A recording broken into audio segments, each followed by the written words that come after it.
Fíjate las manos en la cara. The earliest signs of obesity can be traced back to Europe about 35,000 years ago. That's right, 35,000 years ago.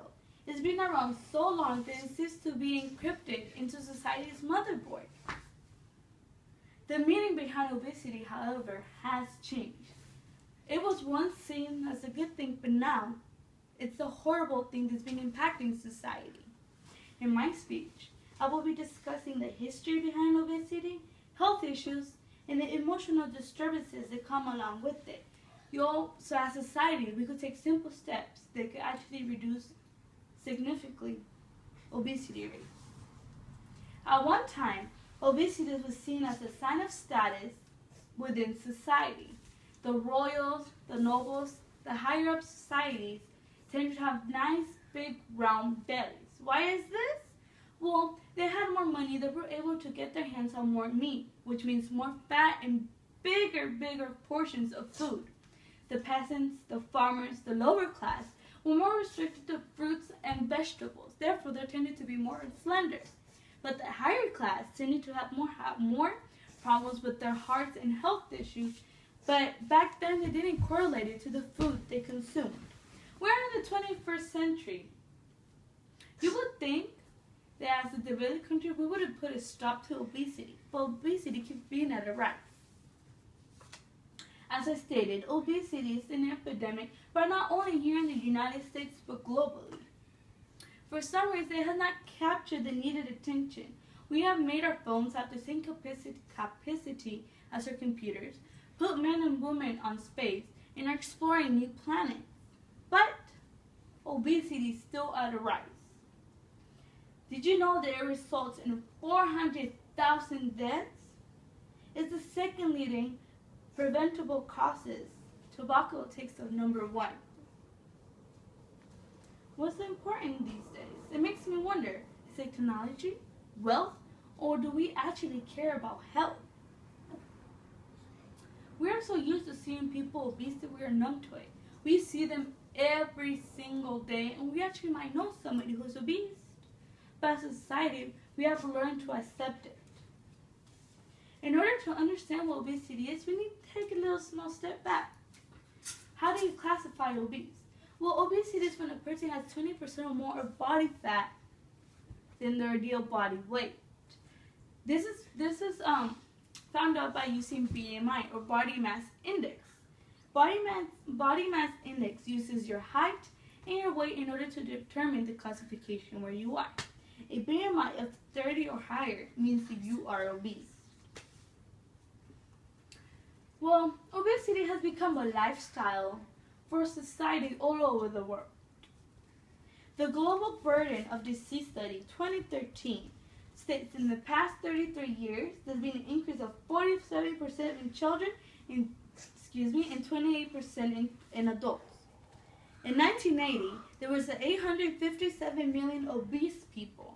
By 2013, there were 2.1 billion globally. Well, let's take a step home. What about the United States? It's the leading developed country in obesity rates.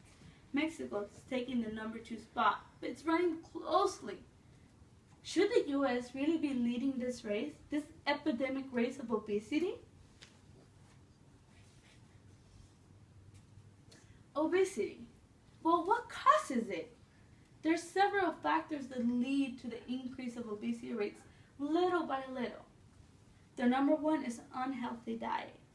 Well, what we mean by unhealthy diet is larger portions, not enough fruits and vegetables, and high in fat and calories. No real nutritional value.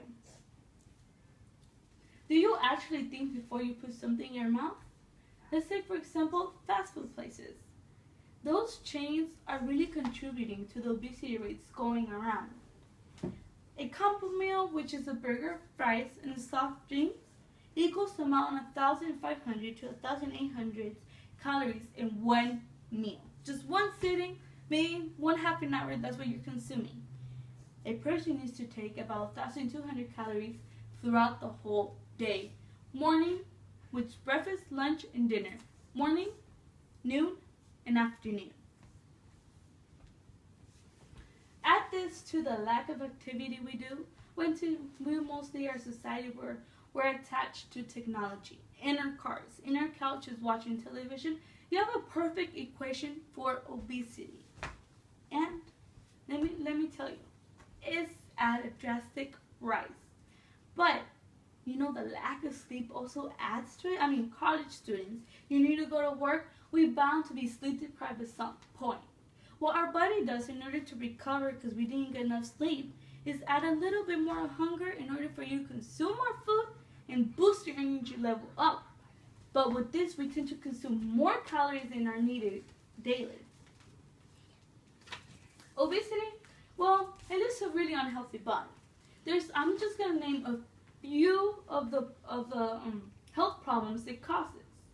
There's cancer, type 2 diabetes, high blood pressure, gallstones, coronary heart disease, and reproductive problems. In children, it's all of the above in addition to early puberty and a higher chance of being obese throughout their adulthood and further on. As if that was not enough, emotional problems and social discrimination come along with obesity. A person develops low self-esteem, depression, and distorted body image. Clinical depression is mostly diagnosed with people who are obese of a BMI 35 or greater. It's an illness that attacks your body and mind.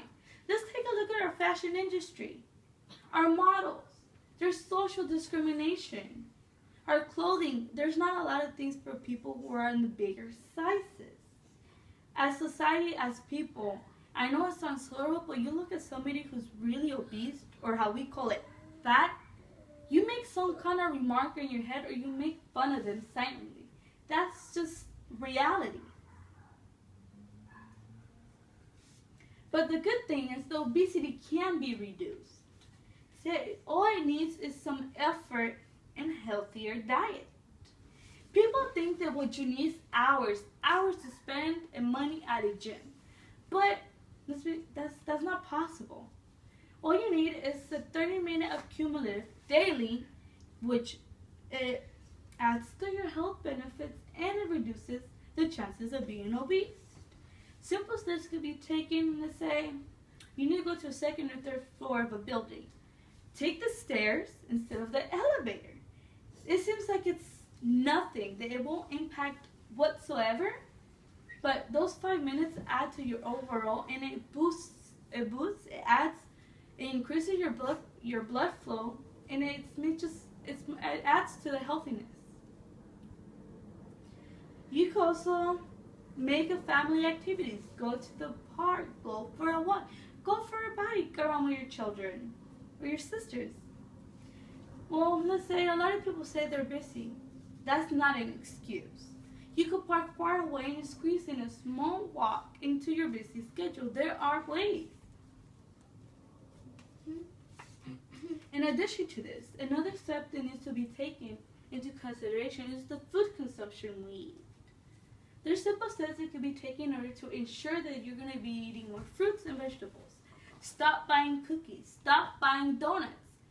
Put your refrigerator, what is it filled with? Make sure it's filled with vegetables, fruits, milk, not juice. We don't need that in our diet. You don't need that to survive. What you need is water and nutrients. I know we all have cravings, but we can make these cravings help in a healthy way. You want a donut? Invent a healthy donut. Let's say, for example, you could cut an apple, cut its core out, put peanut butter or maybe a little bit of Nutella, and there you go. You could add granola, and there you go. A healthy donut. Compare that to when you will go a fried donut to a healthy donut, which is made of apple. It has real nutritional value for your body. There's no need for the U.S. to lead this race of obesity. It can be reduced. It just needs some effort. You could ask Google technology for our favorite apps, healthier diets, healthy advice in order to keep a healthy living style. Obesity comes with health and emotional stability. Simple steps, as I stated: taking small walks, taking the stairs, drinking more water, and healthy snacks help reduce obesity and increases your health. Love yourself from the inside out first. When you do this, you're going to have a healthy body and you're going to be a happy being. It all reflects on how you take care of yourself. Thank you.